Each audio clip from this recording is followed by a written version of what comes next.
Hello there, folks. Kirk here with Kirk Giordano Plastering. My daughter Madeline doing the video on this.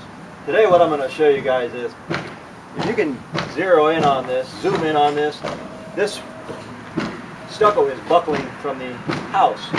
And the reason is resin treated wood here underneath, and when it gets wet it sometimes tend to puff up, which will blow this out. That's one of the reasons. There's about 20 different reasons. I won't bore you with them all, but I'm just going to show you how to fix it. Now what I want to do is contain it. So what I don't want to get off more than this right here. So you can see that I don't want to, but the wall dictates where I stop and where I start. Here's where I'd like to. So I'm going to score this first with the edge of my hammer. If I just start breaking, the whole thing will come off quite easily. So I'm going to score it, meaning it looks like nothing at first. So I'm going to go around both of these patches. Once I remove it, I've got some cement sitting right here, and I'm going to put it back together and show you how to match this finish. So scoring it just means simply that. We go around and we kind of give it an area that it'll stop breaking at.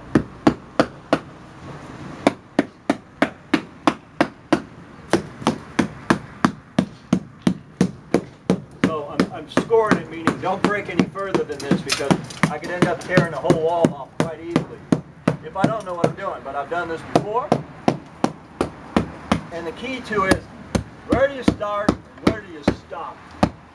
So I know where I want to start and stop. Let's see what the wall says.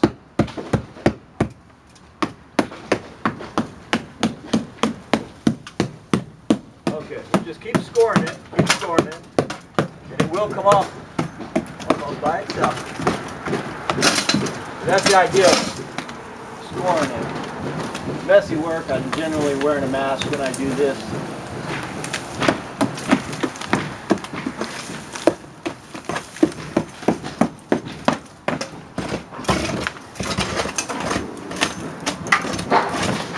Okay, that's about where I want. Now, the wood here, this old resin treated wood, for the sake of just showing you folks how to do this,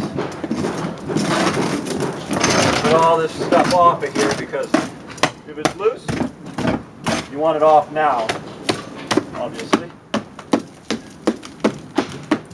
A couple ways to do this too.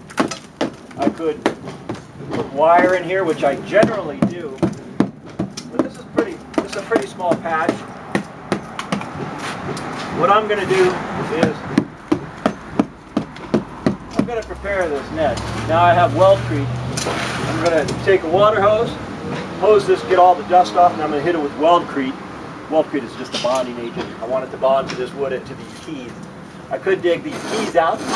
That'd take me forever, so I'm going to leave the keys in and just use the Weldcrete. Another method is we can put wire in here, but it's such a small patch, I'm choosing to go with the Weldcrete. Alright guys, so got all the dust out of here, and I'm going to use this to do the finish, but what I did is I dipped it in water, and I got all this dust off of here, because obviously nothing adheres to dust, not paint, not stucco. Weldcrete is blue in color, and I just put it like that. And the Weldcrete again, there's a lot of ways to do this. Somebody might call me and say, man, I know a better way, but there's a lot of ways to do this. So this is just the way I prefer to do it on this. I've been to jobs where we have taken all the stucco out of the keys, but that's if somebody's really adamant and they say, gee whiz, that's what I want to do. But on a little patch like this, just not necessary. A lot of ways to do this. We can put this, we can wire it, but this is mainly a stress crack because the stucco is put on top of the mud sill here, where you have your mud sill and the stucco goes all the way down. It should have a weep screen, but most houses this old don't. Okay, so what I'm going to show you now is it's called a scoop. Get them at Alta Building Supply in Oakland. The mud is already mixed because I was preparing for this. So we're going to take the scoop, take it out of the bucket, and go ahead and plaster this guy up. Meaning boom.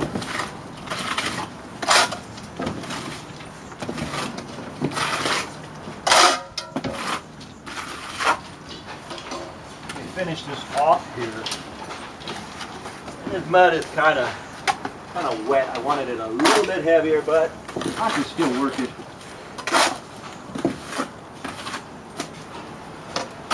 This is just the first coat. I got to slap on another coat, and again, it's a little wetter than I like, but I can still work with it. It was a little stiffer than as soon as I'm putting it on. I could immediately float it and dash it, but for purposes of trying to explain, it's not necessary. Okay, we're using a rapid set cement, which means you can do scratch and brown in a day. And on little stuff like this, it doesn't pay to come 2 trips to do it. A lot of methods for getting the cement to harden quickly too. You can use regular premium cement and just add aluminite, which we did for years and years.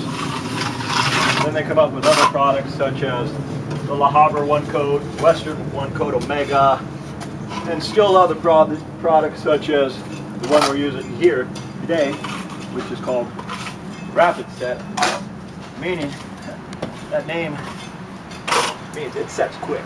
Okay, so now that we got our stucco in this little patch, we actually give it about,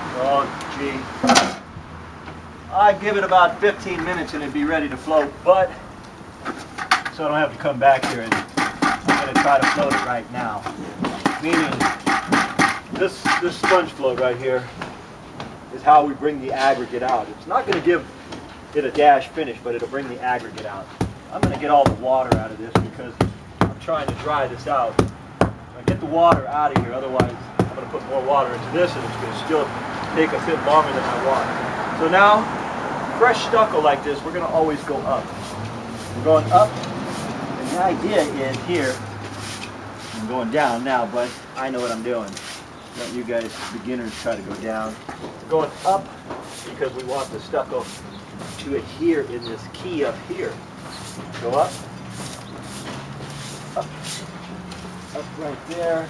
Probably can't see the corner, got this bush in the way, but give you an idea of what's going on.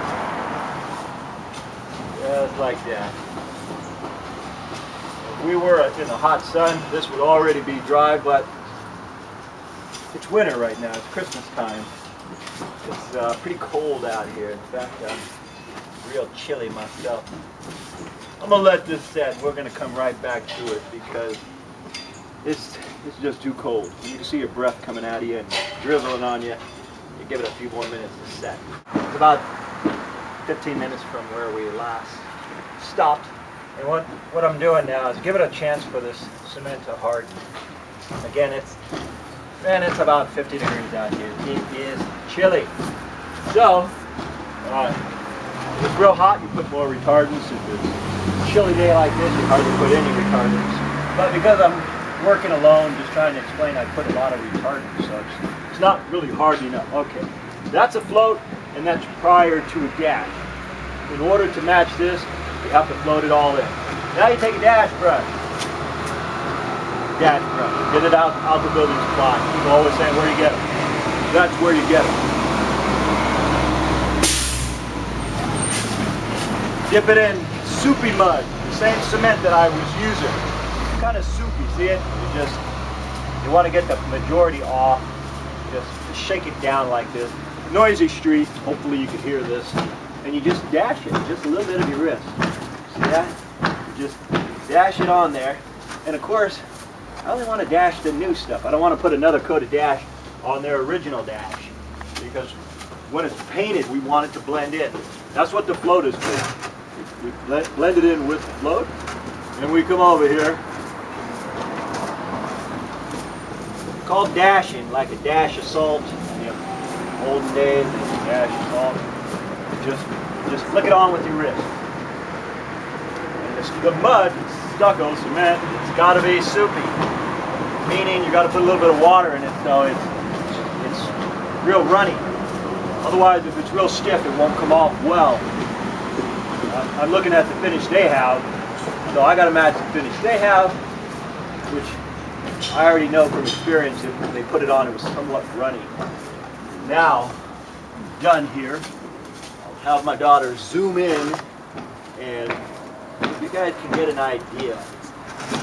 With the camera, it's probably tough to see what actually the finish is, but get an idea how to do it, if you want to even do it. If you don't want to do it, of course, call somebody like me. This is Kirk Giordano Plastering. Thanks for watching this how to apply stucco video, and we'll see you on the next one.